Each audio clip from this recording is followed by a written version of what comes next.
Budget negotiations between Senate Democrats and House Republicans continue to be tense. Democrats have prepared a proposal to cut $20 billion from this year's budget, but have yet to show the proposal to the Republicans. Conservatives in Congress are pushing for even stronger measures. Democrats worry heftier cuts will affect public programs. Regardless, both parties remain increasingly aware of the looming April 8th shutdown date. Good news, though, for people looking to travel on a budget. Megabus is living up to its name with 9 new stations in cities around the Great Lakes. Starting on Tuesday, passengers can book trips to Pittsburgh, Erie, Buffalo, Toronto, Akron, Cincinnati, Cleveland, Columbus, and Toledo in Ohio. That's a lot of cities. The expansion will more than double Megabus's routes. A one-way ticket to the new locations will be as low as $1 for early bookers.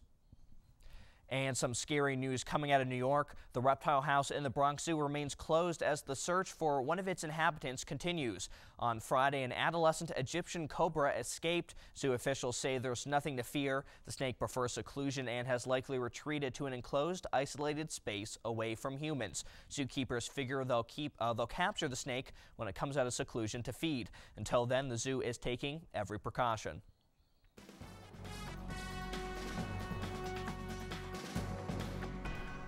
There's a new obstacle in the effort to repair the damage at the stricken Fukushima nuclear power plant.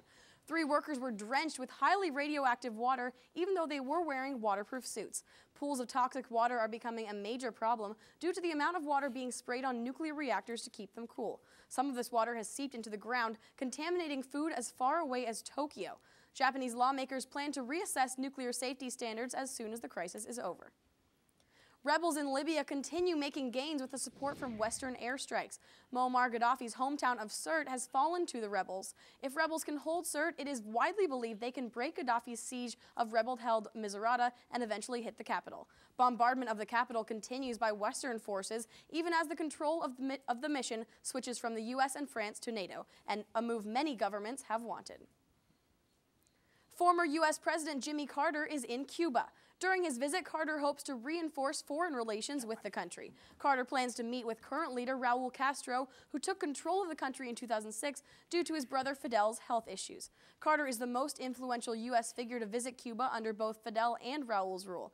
Carter's first scheduled meeting with a U.S. Agency for International Development subcontract, who was arrested in 2009 and is currently serving a 15-year sentence.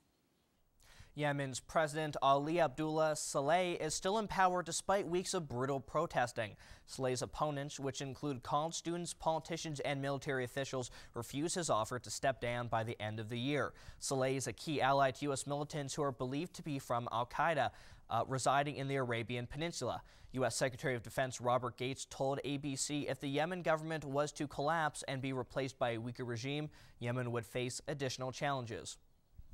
56 people are dead and 98 are wounded after an attack on a government building in Iraq.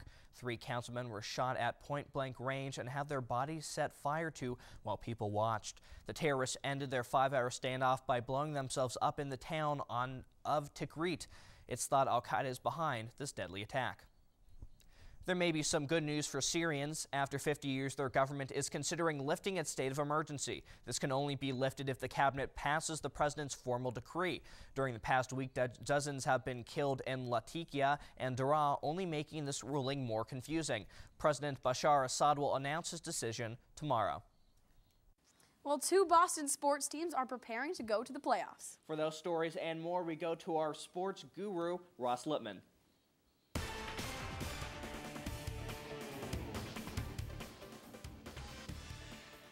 Thanks, Joshua and Cassidy. The Boston Bruins have clinched a spot in the playoffs. The Bees are one of 4 teams in the Eastern Conference to have clinched a spot along with Philadelphia, Washington, and the Pittsburgh Penguins. Currently, the Bruins sit in 3rd in the Eastern Conference, and with only 6 games left, it's not likely that the Bruins will climb any higher up in the playoff ladder.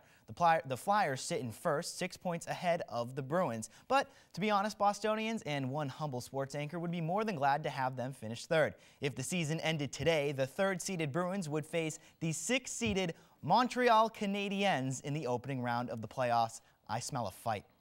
Barry Bonds' perjury trial enters its 9th day today, and things are getting ugly. The former San Francisco Giant has been accused of admitting to use steroids by trainers, former players, and in what was perhaps the most salacious accusations from his former mistress, Kimberly Bell. Starting back from the original urine sample from Bonds that came back positive for THG in 2003 under the supervision of steroid kingpin Victor Conti, Bell testified in court on Monday that during their relationship, Bonds admitted on several occasions to using steroids. And in her opinion, Bonds became increasingly more abusive towards her verbally, going as far as to threaten that he would cut the implants out that Bonds had purchased for her. In light of these claims, the district judge said she was, quote, struck by these claims. While March is normally a lucky month for the Celtics with St. Paddy's Day and Shamrock Pride at its peak, that has not been the case this March. 15 games in the Celtics, have only 8 wins. But here's what's worse. Their 7 losses came from some of the worst teams in the league, such as the Clippers, Nets, and Pacers. Fortunately for the Celtics, they have already secured a spot in the playoffs, but the Bulls are breaking away with first in the conference. But don't worry, Celtic Nation, March is almost over. You just have one more game tomorrow against the best team in the league in the San Antonio Spurs.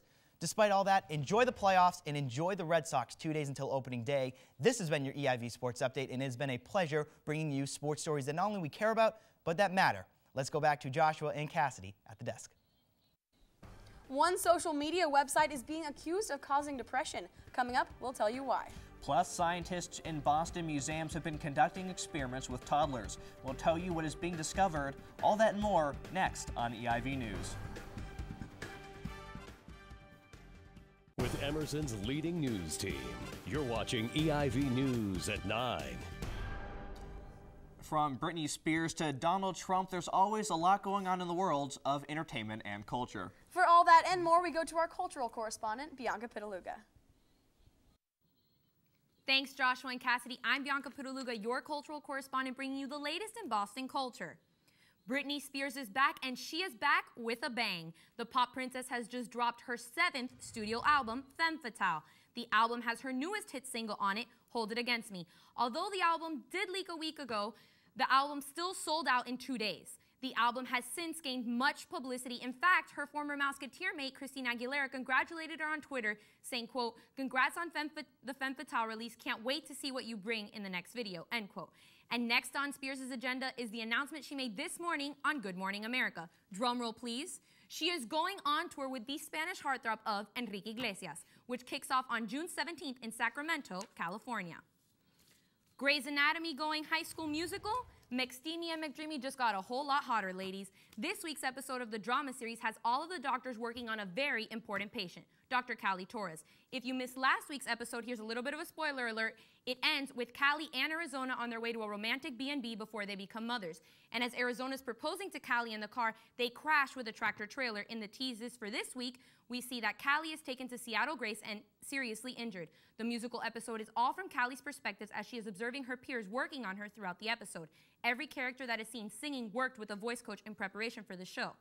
In the show, it will be including songs from the first 3 seasons, including artists like The Fray. Be sure to catch this first ever musical experience with the gorgeous and talented doctors of Seattle Grace Mercy West Hospital on Thursday at 9 p.m. on ABC.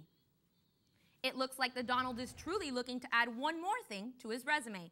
It is not enough that he is a real estate mogul and host of his own reality TV show. The Donald has come out and said that he is seriously considering running for the Republican Party nomination to Piers Morgan on his show last week. Trump says he will have made his announcement and decision known to the public by June of this year. But what is the most interesting part about all of this is that Trump may be sending mixed signals because the Donald himself has donated money to the Democratic Party. We look forward to hearing from the Donald's decision and giving Sarah Palin some competition for the race to the White House. That is all of the Boston culture I have for you tonight, and it has been my honor to do so. Back to Joshua and Cassidy at the desk.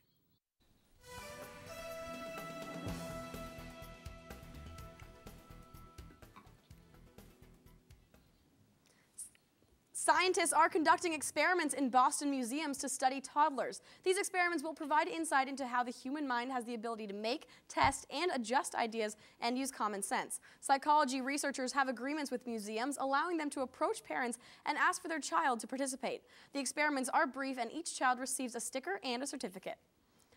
A new study is warning parents of the possible depression linked with adolescent obsession to Facebook. One Boston area pediatrician suggests certain aspects of the site make the social scene hard to navigate for kids with low self-esteem.